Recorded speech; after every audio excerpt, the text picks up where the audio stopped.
에즈라기의 말씀입니다. 저녁 제사 때에 나 에즈라는 단식을 그치고 일어나서 의복과 겉옷은 찢어진 채 무릎을 꿇고 두 손을 펼쳐 주 나의 하나님께 말씀드렸다. 저의 하나님, 너무나 부끄럽고 수치스러워서 저의 하나님, 당신께 제 얼굴을 들 수가 없습니다. 저희 죄악은 머리 위로 불어났고 저희 잘못은 하늘까지 커졌습니다. 저희 조상 때부터 이날까지 저희는 큰 잘못을 저지르며 살아왔습니다. 그리고 저희의 죄악 때문에 오늘 이처럼 임금들과 사제들과 더불어 저희가 여러 나라 임금들과 칼에 넘겨지고 포로살이와 약탈과 부끄러운 일을 당하도록 넘겨지고 말았습니다. 그러나 이제 잠깐이나마 주 하나님께서 은혜를 내리시어 저희에게 생존자를 남겨주시고 당신의 거룩한 곳에 저희를 위하여 터전을 마련해 주셨습니다. 하나님께서는 저희 눈을 비추시고 종살이하는 저희를 조금이나마 되살려 주셨습니다. 정녕 저희는 종입니다.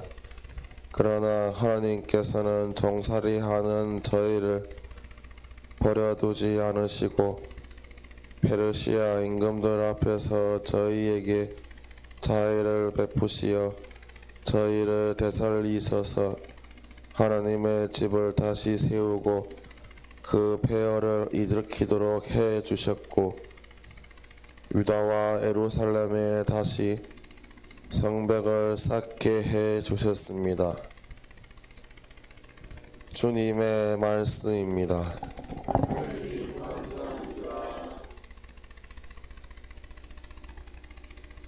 루카가 전한 거룩한 복음입니다. 그때 예수님께서는 12제자를 불러 모으시어 모든 마귀를 쫓아내고 질병을 고치는 힘과 권한을 주셨다. 그리고 하느님의 나라를 선포하고 병자들을 고쳐주라고 보내시며 그들에게 이르셨다. 길을 떠날 때 아무것도 가져가지 마라. 지팡이도 여행 보따리도 빵도 돈도 여벌옷도 지니지 마라.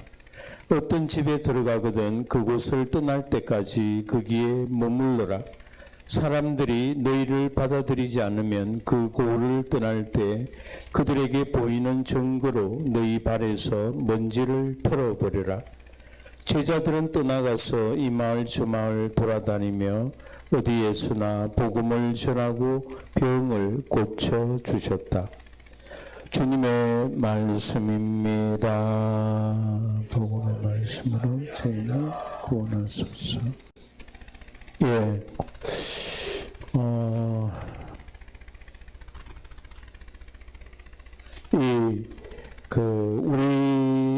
우리나라의 교계 제도, 이걸, 보면 우리나라만이 아니고 전 세계의 가톨릭의 교계 제도는, 평신도와 성직자로 구분을 해요. 평신도와 성직자. 성직, 거룩한 직무를 맡은 사람들과 평신도, 세상 안에서 그냥 신자로서 역할을 다하는 사람들. 하나님 백성으로서 그 역할을 다. 한쪽은 거룩한 직무를 위해서 떼어놓은 사람들, 이 성직자라고 그래요. 그 성직자에는 세 부류가 있어요. 첫째, 부제부터, 부제, 사제, 주교, 세 부류예요. 그래서 성직자 그러면 부제부터예요. 부제, 그러고 우리나라에는 종신 부제가 없어요. 사제가 될 사람들만 지금 부제품을 받는데 외국에는 종신 부제도 많아요. 그래서 부제 그 다음이 사제.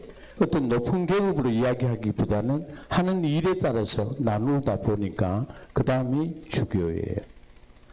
그래서 한 교구에 여러 주교가 있을 수는 있어요. 그러나 그 주교 가운데 한 분은 교구장이 되는 거예요. 그래서 우리나라에는 지금 14교구가 있는데 14교구에 한 교구마다 장이 있어요. 이것은 집안이라고 보면 돼요. 대구 집안, 부산 집안, 마산 집안, 제주 집안, 그 집안의 가장이 바로 교구장이에요. 그래서 지금 우리 부산만 이야기하면 손삼석 요셉 주교님이 교구장이고 또 비오 주교님은 교구장을 보필하는 보좌 주교예요. 아직 계승권을 가지고 있지 않기 때문에 그냥 보좌 주교라고 이야기합니다. 나중에 이제 계승권을 가질지 딴 데서 또 올지 아니면 앞으로 또 신부들 가운데서 난 주교가 될지 이거는 누구만 안다? 하느님만 아신다. 그러면 교구장이 되면 제일 먼저 해야 되는 일이 본당에 신부를 파견하는 일. 자기가 가야 되는데 몸은 하나고 본당은 150개면 자기를 대신할 사람을 보내는 거예요. 그게 사제예요. 주교를, 교구장을 보필할 사람들. 보좌 주교를 보필하는 게 아니고 교구장을 보필하는 사람들이에요. 그래서 그게 사제고 그 사제가 거주하는 곳이 본당이에요. 그 사제가 없으면 본당이라고 이야기를 하지 않아요. 그러니까 교구장이 파견한 사제가 상주하고 있어야지 본당이 되는 거예요. 무슨 말인지 알겠죠? 그 말은 항상 그 본당에 예수님을 모실 수 있는 감실과 성체의 현존을 본당 신부가 있으면 항상 감실은 같이 있어야 돼요. 여러분이 성당에 들어오면 제일 성당의 중심은 제대예요. 제대 자체는 바로 예수님이기 때문에 제대가 제일 가운데 중심인데, 그러나 예수님의 현존을 드러내는 우리의 또 하나의 성사는 성체 현존의 신비예요. 그래서 예전에는 보면 성당에 들어오면 십자가 밑에 그 다음에 감실도 모시고 그 밑에 제대를 이렇게 일렬로 쫙 해놓은 이유는 전부 그게 예수님이라는 거예요. 무슨 말인지 알겠죠? 이렇게 그래서 옛날 본당에 보면 저 감실을 조금 성당 옆에, 그래서 저 감실이 있는 이유를 혹시 누가 아시는 분? 감실이 있는 이유, 성체를 모셔놓기 위해서인데 성체를 저렇게 모셔놓는 이유. 오늘 우리는 거룩한 집이니까 한 80쯤밖에 답이 그런 의미가 아니고 성체를 감실에 모셔놓는 첫 번째 이유는 병자들을 위한 거예요. 봉성체에 나가기 위한 거예요. 달리 말하면 여기에 앉아있는 우리는 이 미사 중에 뭐가 이루어진다? 성체 성사가 이루어진다. 그래서 그 성체 성사는 우리 미사 중에 우리는 다 영할 수가 있는데 이 자리에 영하지 못하는 사람들, 병자들, 오지 못하는 사람들한테 사제가 저 성체를 모셔가기 위해서 있는 장소예요. 그게 제일 중요한 이유거든요. 그래서 본당에 사제가 파견되어 있다는 것은 그 본당이 성체를 모실 수 있는 저 권한을 교구장으로부터 받았다는 것을 의미해요. 자, 우리 집은 그렇게 보면 신부가 매일 상주하는 집이 아니고 부산교구에서 교구장이 자기 교구의 어느 사제를 우리 집에 파견한 것이 아닌데 그럼에도 불구하고 감실에 성체를 모실 수 있게 되었다. 저 성체를 어디 여러분 우리가 여기 있는 분이 어느 누구도 저 성체를 모시고 병자성사 뭐 봉성체 갈 수 있는 사람이 아무도 없어요. 예. 아무도 없는데 저걸 왜 저렇게 모셔놓느냐. 그 신부가 있을 때는 미사가 있는 경우니까 신부가 하면 바로 미사와 연결되고 미사 안에서 성체성사가 다 이루어지기 때문에 따로 저렇게 성체를 모셔둘 필요가 없는 거예요. 그 의미는 첫째 의미는 그럼에도 불구하고 두 번째 제가 이야기하는 게 성체가 모셔져 있다는 것은 사제가 있다는 이야기예요. 달리 말해서 본당이라는 이야기. 공동체가 교구에서 인정하는 하나의 독립된 단체라는 것을 의미하는 그걸 주교님께서 인정하겠다는 의미하고 똑같아요. 그래서 그걸 본당에 준한다고 해서 준본당이에요. 준본당 외에는 여러분 어떤 공동체도 사제가 거주하지 않는데 성체를 모셔놓을 수 없어요. 1번도 의미가 없고 2번도 의미가 없는 거예요. 봉성체 할 것도 아닌데 감실에 성체를 모셔놓을 이유가 없는 또 본당도 아닌데 모셔놓을 이유가 없는 저게 그때 본당의 의미는 순전히 병자들을 모셔가기 위한 게 아니라 여기에 있는 여러분들을 위한 거예요. 그걸 인정하겠다는 교구장의 마음이거든. 얼마나 중요한지 몰라요. 사제가 저기에 있는 첫째 이유는 봉성체 가기 위한 건데 둘째 이유는 거기에 있는 공동체를 인정한다는 그런 의미예요. 그걸 여러분들은 두 번째 의미로 이제 교구장이 본당에 준하는 공동체로 인정을 하겠다. 이 뜻인 거예요. 얼마나 위상이 달라졌는지 모르는데 우리끼리 모여서 기도하는 모습은 똑같겠지만은 그러나 이 교회 안에 있는 전체 다른 사람들이 볼 때 그 준본당이다. 이거는 의미가 틀려요. 공서도 아니에요. 공서도 사실은 성체를 모시기가 어렵죠. 매일 미사가 드려지는 공소 같으면 모르겠는데 시부님이 뭐 일주일에 한 번 간다, 한 달에 한 번 간다 이런 공소에는 성체를 모셔 놓을 수가 없는 거예요. 근데 우리는 지금 이제 화수목금 계속 우리가 모여서 미사하고 기도하고 하는 이 집이 마치 본당과 같은 모습이기 때문에 그 본당에 준하는 이제 대우를 해주겠다. 그러면 여러분들은 그런 대우를 받는 사람들답게 1번은 어느죠? 성당에 들어가면 사실은 성전은 누구와 대화하는 곳이다?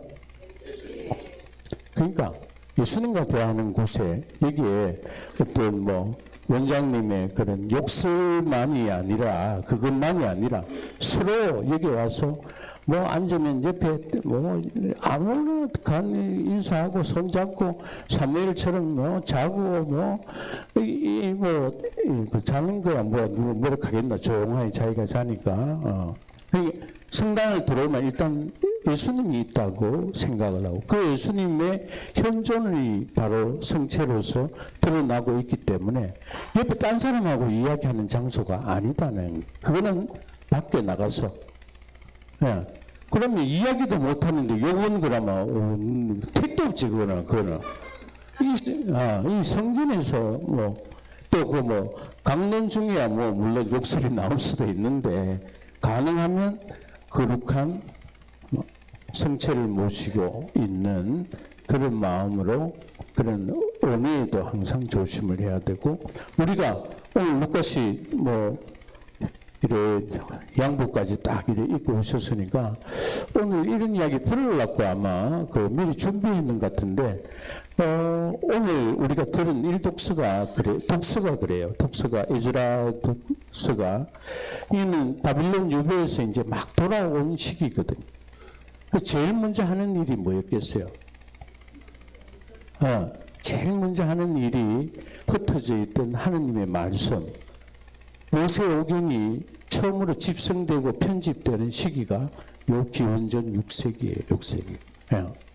537년 이때 이제 그동안 너무 하느님의 말씀을 소홀히 하고 하느님과의 계약을 제대로 지키지 않고 내 마음대로 살았구나 하는 데 대한 그런 반성으로 이 사람들이 흩어져 있던 하느님의 말씀을 모으는 게 이게 모세오경의 시작이에요.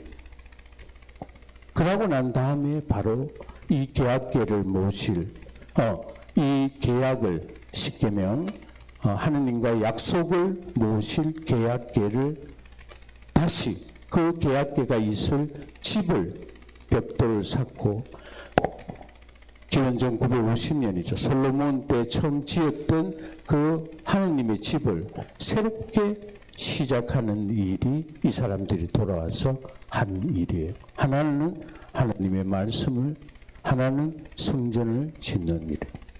자, 이 두 가지가 무슨 뜻인 것 같아요? 이거 하나만 누가 한마디 하면 막 강론 요소 딱 끝이겠는데 이게 무슨 뜻인 것 같아요?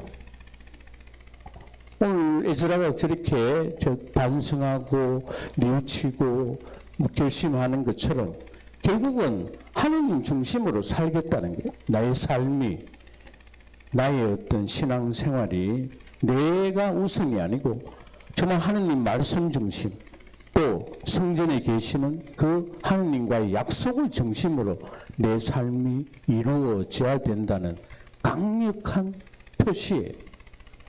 그러니까 왜 저놈의 신부는 들어오면 맨날 성당에 이게 좀 잘못됐다, 이게 비틀어졌다, 이게 뭐 와 이래놨노, 뭐 자꾸 십자가가 어떻다, 뭐 신부가 그렇게 이야기하는 요지는 뭐냐?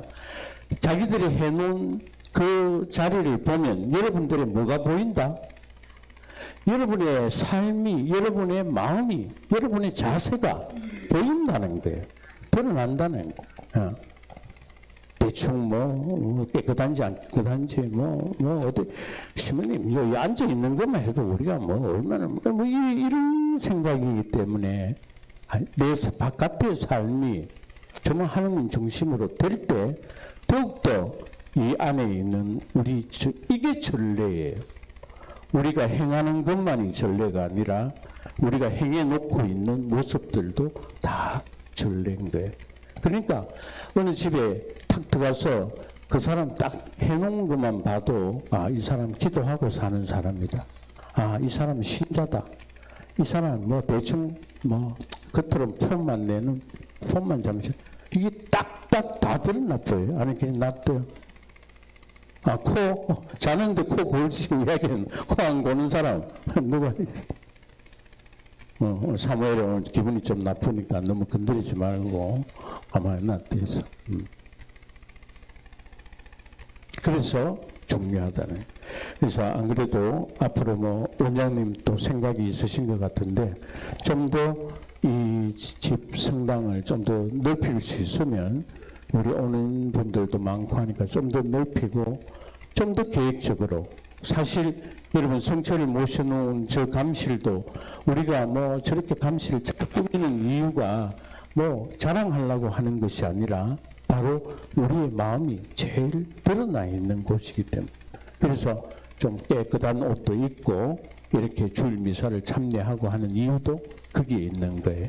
그러니까 딴 사람 처음 오는 사람들은 모르죠 그 의미를. 그러나 우리는 이렇게 내가 하는 게 남한테 사람들한테 잘 보이려 하는 게 아니고 하느님 중심으로 살아가는 내 삶에 드러납니다. 이게 성전인 거예요. 그래서 여러분 딱 들어오면서 이제 좀 성전도 더 이쁘게 가꾸어지면 성호 걷는 우리 성수통도 좀 더 제자리에 좀 더 이쁘게 그리고 정말 이렇게 교구장님께서 허락을 해 주셨다는데 저는 지금 깜짝 놀라고 있거든요. 그래서 좀 성전 안도 좀 더 우리 울타리다움, 우리 다움으로 이렇게 좀 가꾸고, 여기에 뭐 좋은 누구 유명한 뭐 그런 그림을 갖다 붙이라는 것이 아니라 정말 내가 들어오면 정말 푸근하고 나의 성전, 우리의 성전, 울타리의 성전이 이렇게 될 수 있도록 그렇게 꾸며 나가면 많이 밖에서 오는 분들도 척 보면서 벌써 마음의 정화나 다 되는 거죠, 사실은. 그래서 이 집에는 들어오면 그 14처도 저렇게 딱 붙어 있는 거는 별 의미가 없어요. 14처는 예수님 가신 그 길을 14개의 어떤 묵상 자리로 나누어 놓은 건데, 한 자리가 안 되니까 한 6처, 뭐 2처, 6처 이렇게 뭐 딱 나눠 보면 그걸 가갖고 이제 6처까지 다 해야 돼요. 한서 갖고. 네, 이제 그런 의미라는 거죠. 그만큼 우리는 지금 상당히 복잡고 하니까, 작고 하니까 이럴 수밖에 없는데, 그러나 우리의 신심을 잘 이렇게 계획을 드러내면 충분히 이 성당은 정말 신자들이 들어와서 기도하고 사는 그런 곳이구나, 이걸 느낄 수가 있는 거예요. 지금 우리 집에 들어오면 그냥 막 어려운데 그래도 장소를 만들어서 함께 미사하려고 정말 애를 쓰는구나, 아마 뭐 이렇게 느껴지기는 하죠. 그러나 좀 더 성전다운 모습으로 가꾸어 가는 것은 여러분들 몫이에요. 이 허락을 해주신 것은 주교님이지만은, 오늘 에스라도 그러거든요. 그렇게 이렇게 새롭게 벽돌을 짓고 벽돌을 쌓고 올릴 수 있는 거, 결국은 우리 사람의 그런 결심이고 노력보다는 당신께서 이렇게 마련해 주셨다, 이걸 감사하고 있는 거거든요. 그래서 우리가 지금 있는 자리도 참 소중하고 고맙지만은 앞으로도 더 우리 집이 정말 그런 말 하면 이상하지만은 이 한국에서 많은 성전 중에 또 정말 어느 누구가 봐도 정말 울타리 사람들이 모여 있는 그런 성전이구나 하는 걸 아마 이렇게 느낄 수 있도록 만들어가면 참 좋을 것 같습니다. 지금도 여러분 바탕은 좋아요. 우리 집에 너무 크게 성대를 하지 말고 지금 그림도 정말 다 좋은 분들이 이렇게 마음으로 봉헌한 자리들이기 때문에 잘 있는 걸 더 그렇게, 그런 데까지도 좀 여유를 가질 수 있으려고 그러면 먹고 사는데 방에서, 우리 원장님은 방에서, 또 여러분은 돈에서 해방돼야 될 게 많아요. 그래야지 저런 걸 볼 수 있는 눈이 생기지. 지금은 이래도 저 갖다 놔도 뭐가 되는지 볼 수 있는 눈이 없다는 거죠. 예, 그걸 키워가야 돼요. 우리 라파엘 디모테오는 신이 많이 돼요. 이렇게 하면 곤란하고, 라파엘처럼 마신다 하고, 이러잖아요. 네, 이제 원장님 욕은 안 됩니다. 성당에서 욕은 안 됩니다. 욕은 절대 안 됩니다. 성당에 들어오면 옆에 사람하고 이야기하는 것보다 항상 예수님 계신다 생각하시면 좋겠습니다. 축복합니다, 여러분. 예. 성모 울타리 1의 우리 밀빵 보고 계십니다. 이 빵이 참 빵 잘 만들어요. 참 진짜 고소하고 맛있어요. 근데 우리 여기 빵은 내가 먹으면 아무 탈이 없어요. 그래서 좋은 줄 알아요. 여러분들 이 빵 한번 구입해서 드셔보세요. 그러면 아주 건강한 빵. 아이들 요즘 너무 방부제 많이 들어간 빵들 먹으면은요, 그게 이제 환경 호르몬하고 연결돼갖고 애도 못 낳는 거예요. 그 중고등학교 때 다 망치는 거예요. 이렇게 건강한 빵, 귀한 먹을 거 우리 진짜 맛있다. 여러분들 1회 우리밀 전화번호 밑으로 나갈 겁니다. 전화하셔갖고 택배 주문하시면은, 그리고 이거는 받자마자 바로 드셔야 돼요. 왜냐면 한 2, 3일 지나고 나면 바로 곰팡이 나요. 냉장고에 넣으면 또 한 2, 3일은 또 되더라고. 냉동실에.